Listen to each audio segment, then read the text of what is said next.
This is season number 19 of Bass Talk Live with Matt Pengrack.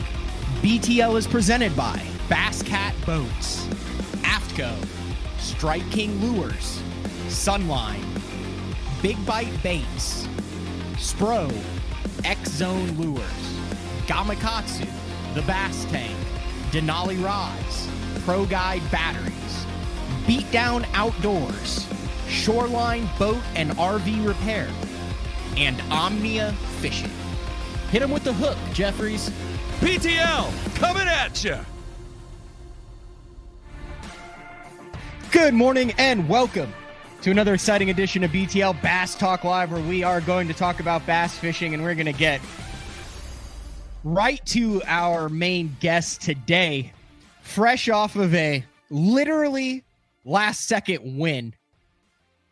And where else would he do it but down in Florida? You don't get very many organic reactions. Fishing is one of the few things, like, you can tell when a guy like has planned, like, hey, I'm going to do this when I win or when I don't or anything. And when Chris Lane made the POW famous on the Red River, it was organic. And his response was also organic when he tracked down Bass Fishing Hall of Famer Mark Davis, who had, I think he had 34-10 in the knockout round, new this year to the BPT. Weights carry over between the semifinal round and the final round, and it's a 5-fish limit. You listen to the naysayers, they say, hey, this takes all the drama out. Now you got a guy who's got a big lead. It's impossible to catch up with the 5 fish. You're not going to have as many last-second fish and flurries. And after the semifinal round, you had Mark Davis, who had 34-10. He had a 10-pound lead. You're like, hey, no, this is right. It's a runaway win for the Hall of Famer Mark Davis.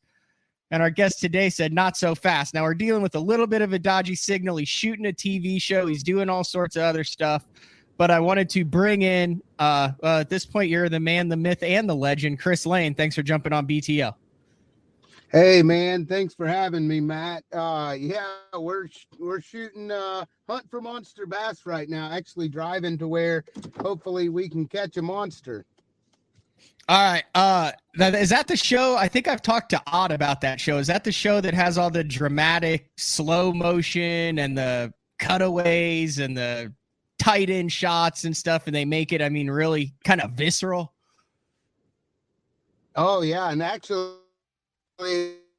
look, there's Matt. He's the one that films it. Well, he's one of the photo guys, and then Rob, he's in the back. He edits everything. So those are the guys that actually make it all happen. And then, so is this your first year involved with the Hunt for Monster Bass? What is it like? Or is it a BPS thing, or how does that work? Yeah, it's it's sponsored by Bass Pro Shops, but Gowdy Production puts it on. It airs on the Outdoor Channel. Okay. You know, Ott's done it for a long time, and you know how grinding and grueling it can be out here on the road, and he needed a little help with it, and I was actually honored to be able to help out, and I've had a good time doing it. All right. Well, I know I'm not going to take a whole bunch of your time today, but I had to get you on. I mean, one of the best and favorite guests, you along with your brother Bobby, two of the best guests we have ever had on BTL. And when I saw what went down, especially in stage one, you know, there's just certain things that happen in this sport at the right time that I think need to happen for the organization. And I think the way that it went down in stage one to kick things off for the BPT this year, dude, It had to happen that way. It proved so many points and validated so many things, and you were right in the thick of it. Man, it was something that I'll never forget. You know, I've been on the side of it where they count down, and you might catch a 1.5 pound or a 2-pounder with a few minutes left to go, and you get in the cut or you get knocked out of the cut. But to actually climb that mountain of I think 11 or 12 pound deficit that I had, to actually come out on top with just a few minutes or minute 30 seconds, something like that remaining. I'll never forget it as long as I live. MLF press release, just to run it down here. It says, in one of the most memorable finishes in, have you read the press release? It's pretty good. I I have not. It went straight from winning that tournament to we were on the water the next morning because I made a commitment to these guys to shoot this show. And my grandpa and my dad always taught me you got to stick with your Yeah. commitments. All right, so here it is. I'll read it to you. In one of the most memorable finishes in Bass Pro Tour history, Lane was able to leapfrog Bass Fishing Hall of Famer Mark Davis in the final minute of the B&W Trailer Hitches Stage 1 presented by Grundens. Lane needed a bass weighing 4 pounds, 12 ounces or more to cull and catch Davis with less than 2 minutes remaining. Lane hooked into a 5.5 largemouth, landing it with less than a minute left, and was able to edge Davis by 9 ounces. Now, how did you not know? How did you end up thinking you needed 7 pounds and not whatever 412 or whatever it was? Like, how did that disconnect happen between you and your marshal? Well, it was all on me because he was saying you need a 412. Me dialed in and focused on catching fish. I was subtracting I thought I was 4 pounds, 12 ounces back, just because that's the way that we've done things for the last 4 years. So I'm thinking, okay, I got to subtract I think I didn't even know what my smallest one was, 3 something. And I'm like, okay, I have to subtract a 3 pounder out because we switched to the 5 fish. So then I take the 3 pounds and I add the 4, whatever number he said. And I'm because he was saying you need a 4 pound, 12 ounce fish. You thought you were 4 pounds, 12 ounces back. That's exactly right. I gotcha. So that makes total sense now. So would that have changed when you freaking gave him the beans, man? You leaned into that fish. Would that have changed, do you think, the fight and how that all went down when that fish came up and you knew that it was a 5 pounder and it would 100? Because you were remarkably calm because you're like, oh yeah, great fish, but yeah, not going to do it for me.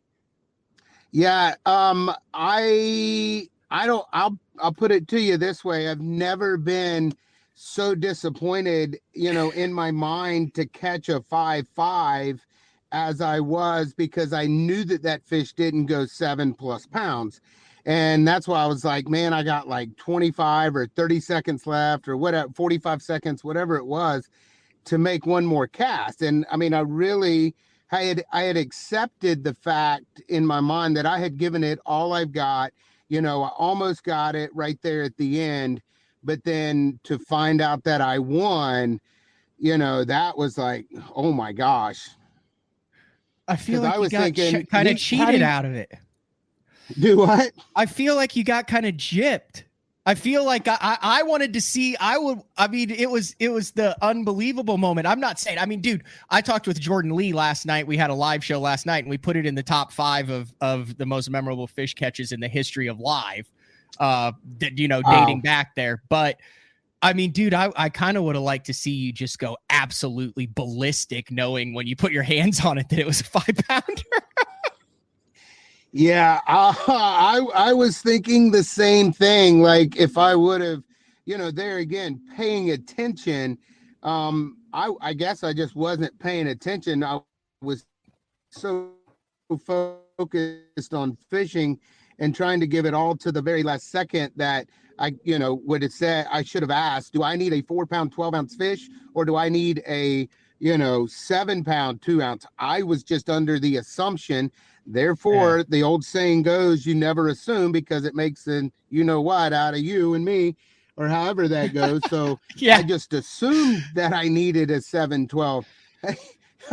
If I would have caught that fish and known that fish would have won, you're right. It could have been even, it was still pretty cool. I might have had a heart attack. It was still pretty cool.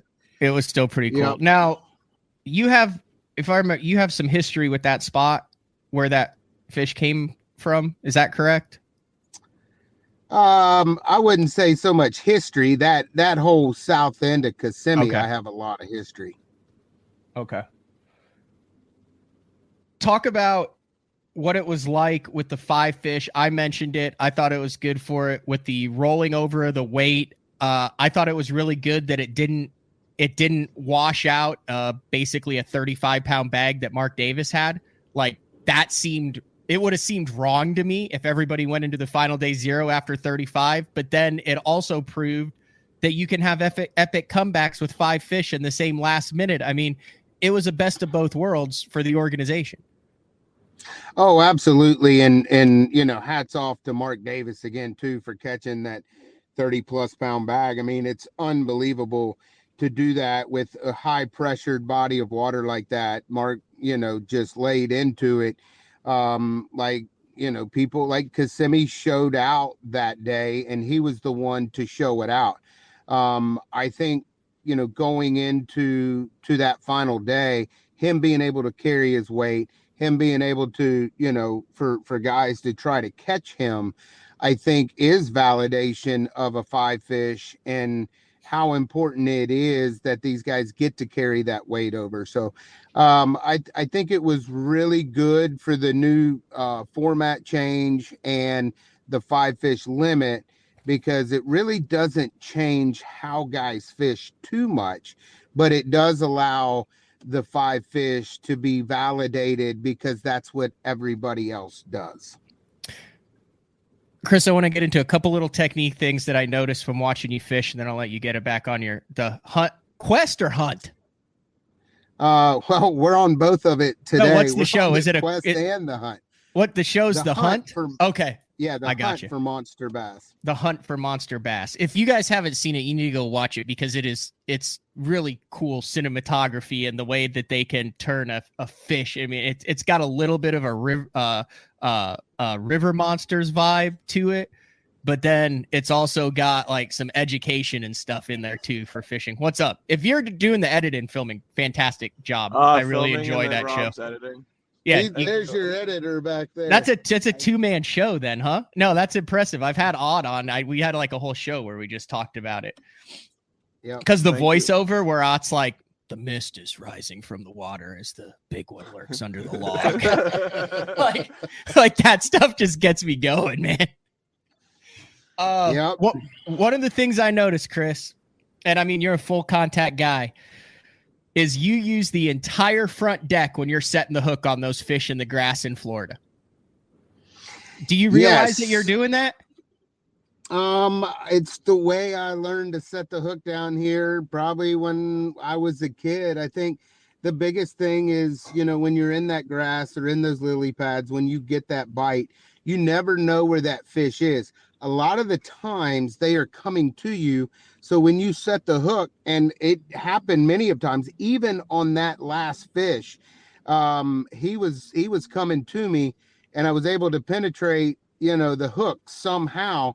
And I think it was because of the way that I set the hook, and was able to get the hook in the fish, because a lot of the times your line will cut the lily pad, or the line will go over the lily pad when you set the hook, and you just whiff, and it can cost you dearly.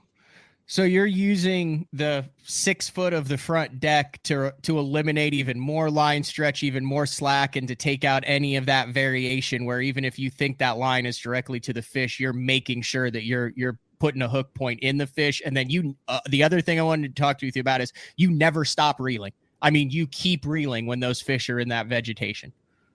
Oh yeah, when they're in there, get them out as fast as you can. Actually, yesterday I lost a great big giant one, the one that we needed to, solidify the hunt for a monster bass. And I did it because I just set the hook. I didn't, I wasn't in tournament zone. And I set the hook, and it did exactly the same thing. It was at my trolling motor, and my line was around the lily pad. Did you have to do the voiceover? Like, do you have to do that was her. She bit. I had it. She bested me. That was a monster. I did every bit of that. And it's going to be about 5 minutes, and it's going to strengthen your resolve to finish your hunt. Yeah, absolutely. And, but at the end of the day, it was. Oh, he didn't put his phone in standby. We got 15 minutes. Yep, you're back. You're back. That's good stuff, Chris. Like I said, I really appreciate you making this work. I know you're literally sitting at the boat ramp waiting to begin the hunt.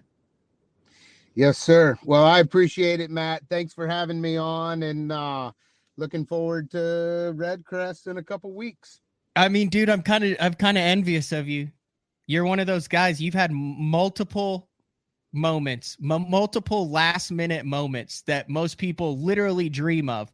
Like most people only do that in like their pod where they're like 2 minutes left, boom, and you've done it like in the classic. You've done it, and you've done that multiple times now, dude. That's a feeling that all of us live for, and you freaking Babe Ruthed it twice now. Well, I appreciate it. I'm very, very, very blessed, and don't take any of it for granted. I promise you that. And the only thing I can say is preparation and work hard every day so that you're prepared for when that moment, or that you have a chance for that moment to happen. Yep. And you probably won't be on BTL for a while now because Cal's the next lane that's going to get on. If he keeps catching him the way he is. Yep. He's coming. He's already here, Chris. Oh, yeah, that's true. That's true. You're right. I'm sure if you ask him, he'll tell you, "Oh, I'm here, Dad." Oh, yeah. He tells me every day. All right, Chris. Guys, thanks for the time, and thanks for jumping on BTL. Yep. Thanks, guys. Appreciate it. All right. See ya. All right. That was the one and only Chris Lane. And like I said, much appreciation for him jumping on as he films the hunt for monster bass. I don't even know where he was, but there was like a 4 or 5 year period there. Like, I think if I remember correctly, Chris was pretty much on the verge of hanging it up. And then he won one, and then he won one every year for like the next 6 years. And he would win in crazy, crazy fashion. Obviously that classic fish, the POW down there on the Red River where he knelt and pointed up, and then Bobby attacked him on stage. And then what just happened this past week? If you haven't seen it, if you haven't watched it, it's well worth going over to the Major League Fishing website and watch it. So I actually didn't get into this with Chris, but I was taking care of some business on that final day, and I was flipping between the Elite Series, Major League Fishing, and Life. And I turned it over. I saw, holy cow, Davis almost lost the lead there, which, it's not as big of a deal to lose a 10-pound lead in Florida. Like that happens. Especially when you're around those big fish, and with Chris Lane and the caliber of anglers and the time of the year it is.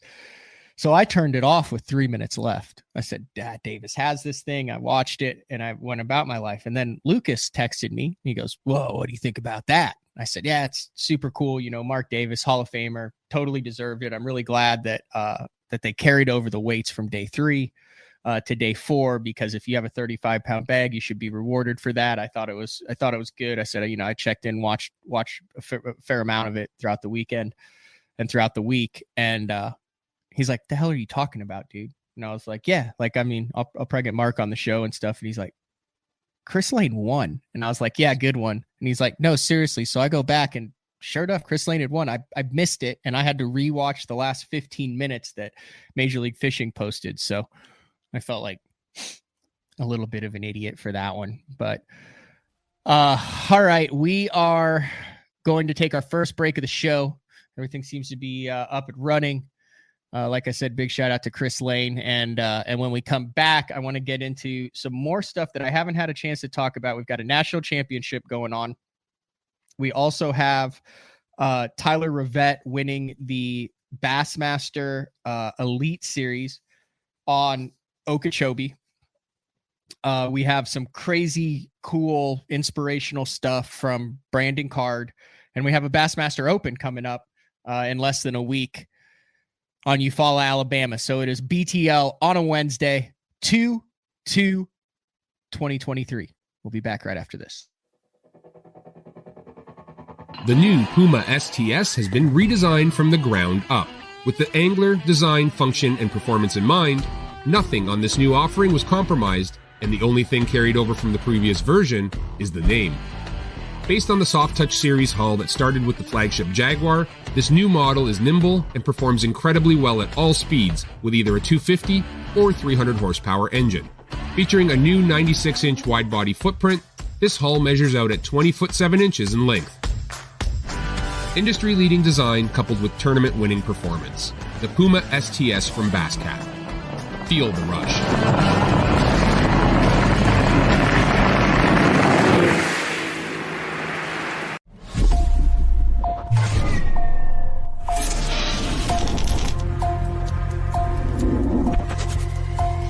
Everything you need, one legendary brand. Top one on Strike King.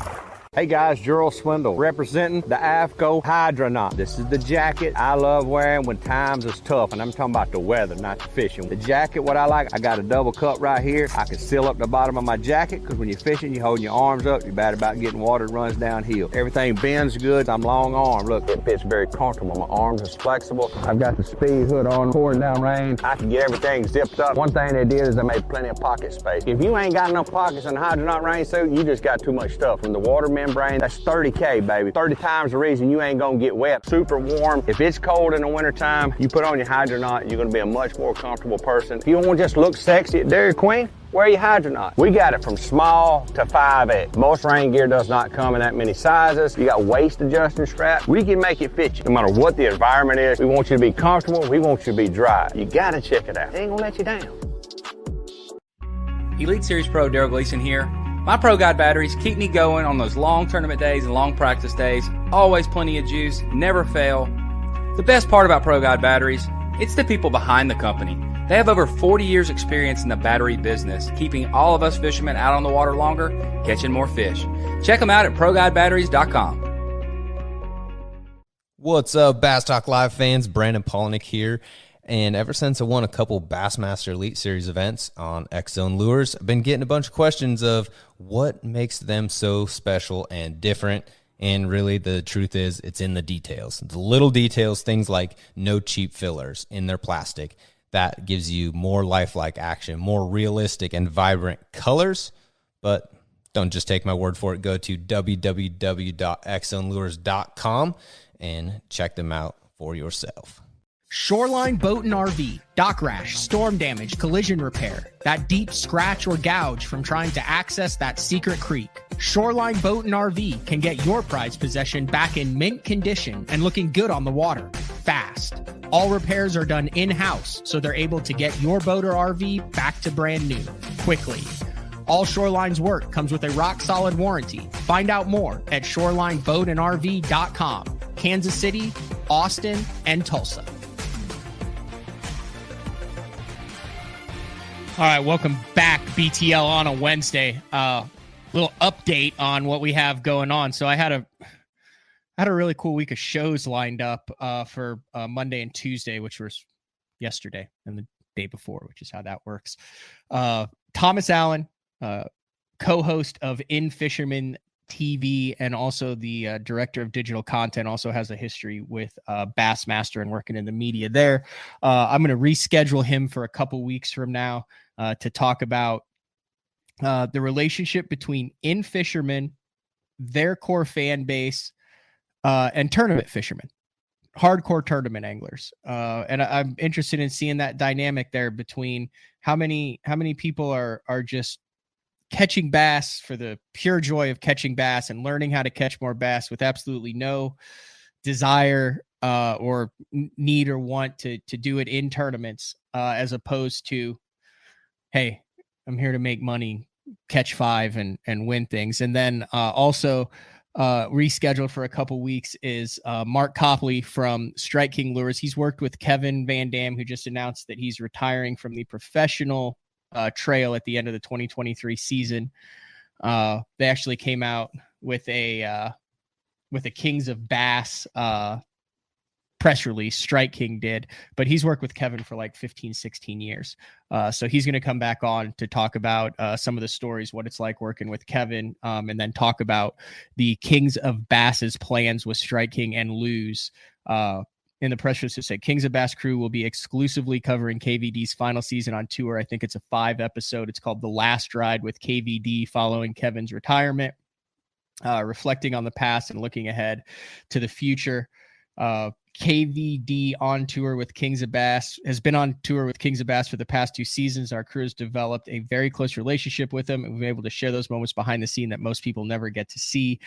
The last ride with KVD is where you're going to see a glimpse into the mind of the greatest bass fisherman of all time. So I'm really excited and looking forward to that. If you don't follow the Kings of Bass on the Strike King and Lose YouTube channels, you absolutely need to. It's some of the best cinematography in the game. Also in 2 weeks, so there's the Open next week, which we'll talk about, but we are also going to have Polish Pete and Trevor Lowe from Omnia Fishing back on, and this is something we're going to do every quarter. It's going to be a really cool thing where they are going to recap all of the top lures, tactics, and techniques that went down in Florida, and based on what Omnia Fishing has sold, what the interest has, what the page views are, where people are looking, they will be able to break it down and say, hey, here are the baits that were used in Florida. And then it's going to be March 6th that we're going to have them on, because it's also going to allow them to look ahead and give you guys a head start as to what will play at Redcrest on Lake Norman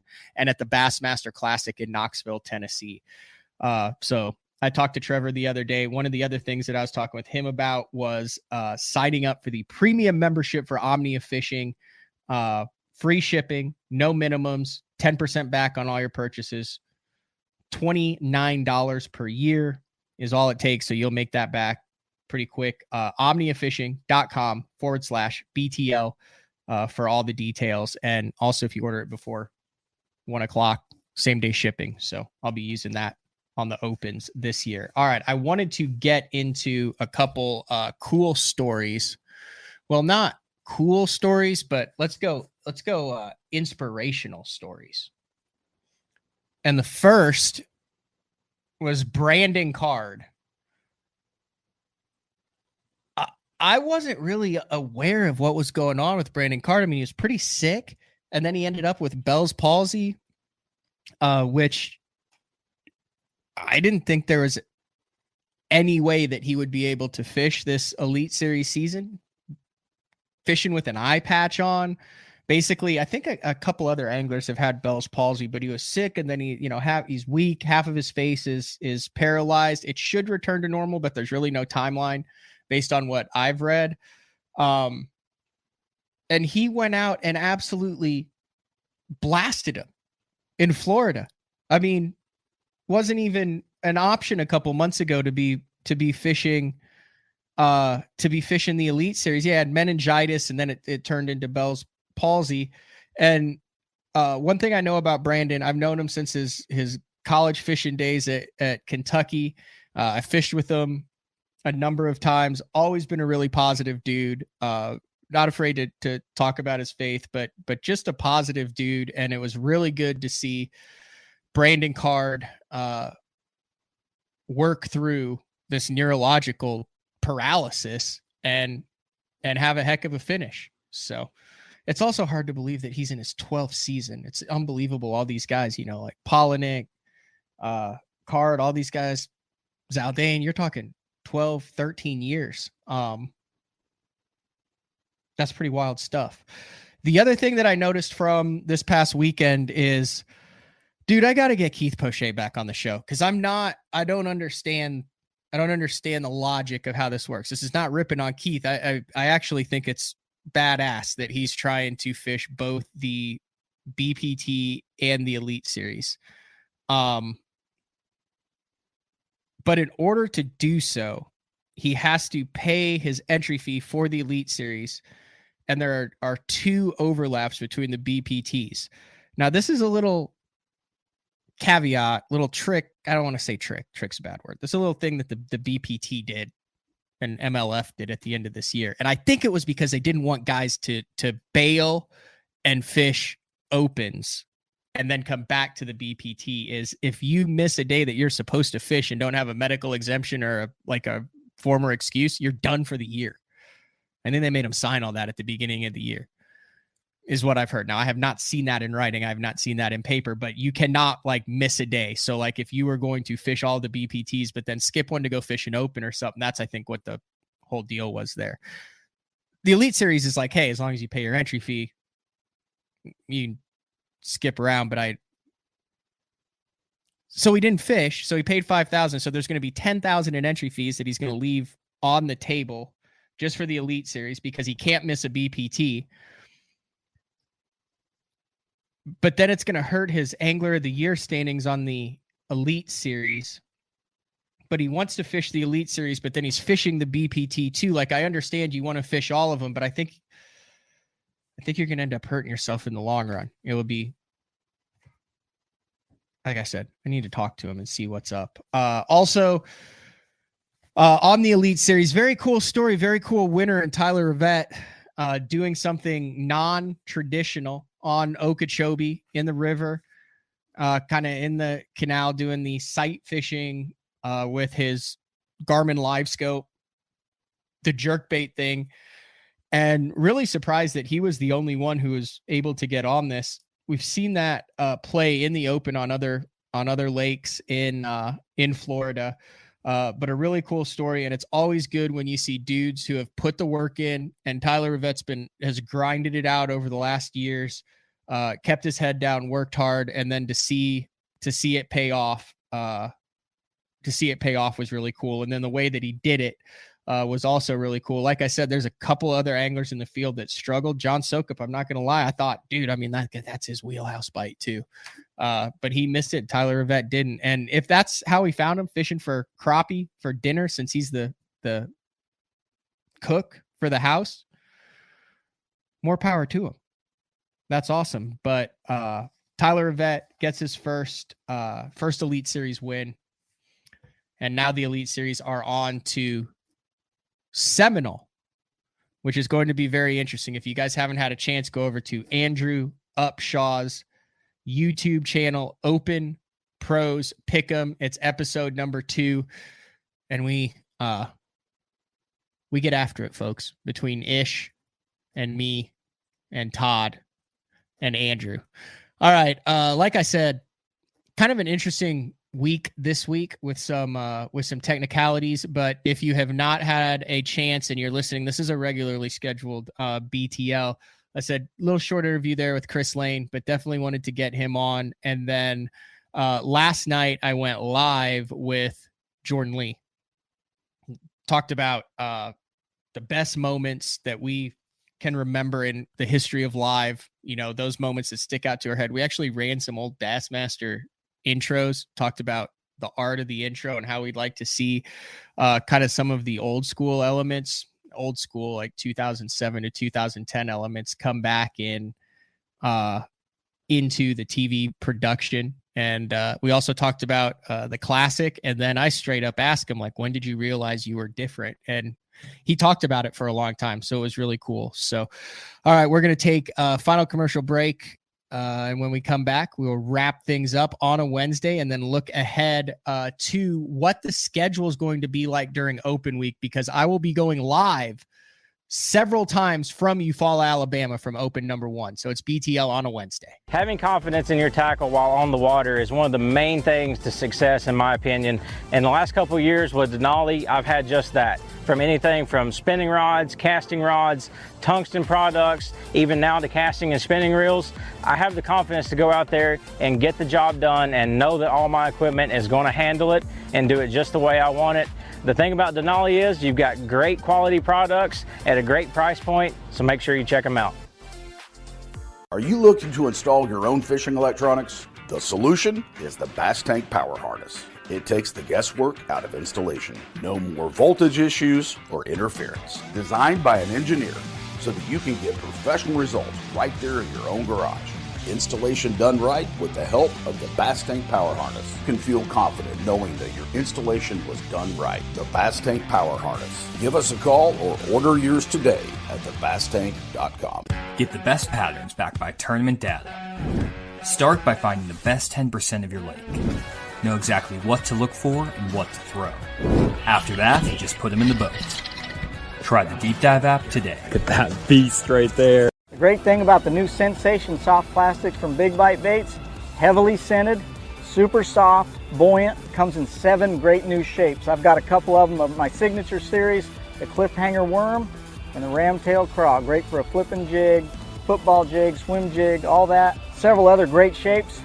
Really excited about it. We've worked over the last year, catches fish all over the country, and I think it's going to catch fish for people everywhere you try it. The Spro Little John crankbait has been around for almost 15 years, and it is one of my go-to crankbaits whenever I need a fish in the boat, so you can never have enough new colors. That's why Spro's coming out with a handful of new colors, including Pearl Shad, which has this bleached out white look, but it's got this pearlescent, really, really pretty. We've got Copper Shad, which looks amazing in the water. It's got that purple flake on the back, really, really pops in the water. And then if you want some real pop, we've got Sparkle Shad, nothing but sparkles all over this thing. And then last but not least, we've got the matte Sexy Shad, just a really different looking color for a crankbait. So you want to give them a little different look, that matte Sexy Shad is definitely the one to go with. All these colors are available in the original Little John and the MD. I'm the kind of guy that never leaves the house without a pocket knife, and Gamakatsu's come out with the EDC series of knives. EDC stands for everyday carry, so whether you're on the water or off, you can always have it with you. The best thing about it to me is that assisted open feature. With this D2 blade, you've got it right here at your fingertips, so if you can't find your scissors, you need to cut a knot, you need to cut your braid, you've always got it. Make sure you check it out. Never leave home without your Gamakatsu EDC knife. Born in Japan, using technology, innovation, and precision, Sunline produces the widest selection of fishing lines at the most technologically advanced line factory in the world. Manufactured at the strictest tolerances to produce victories at the highest levels of tournament bass fishing. From household names like Christie, Swindle, and Cruz, to young guns like Cook, Logan, New, and Welcher, they all trust Sunline to take them to the top of the leaderboard. Choose the line that will give you the strength to guarantee your confidence. Sunline. Wrapping things up on a Wednesday here, BTL from the studio in Shawnee, Oklahoma on a rainy Wednesday.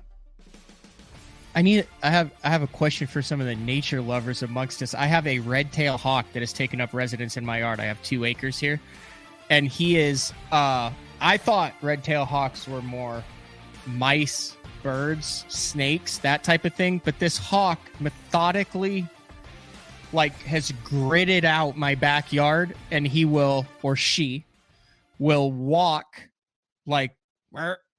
very intentionally in a grid fashion, looking for something in the grass on the ground, looking like a chicken. I'm very confused as to what the hawk is doing. So if anybody knows that, I'd be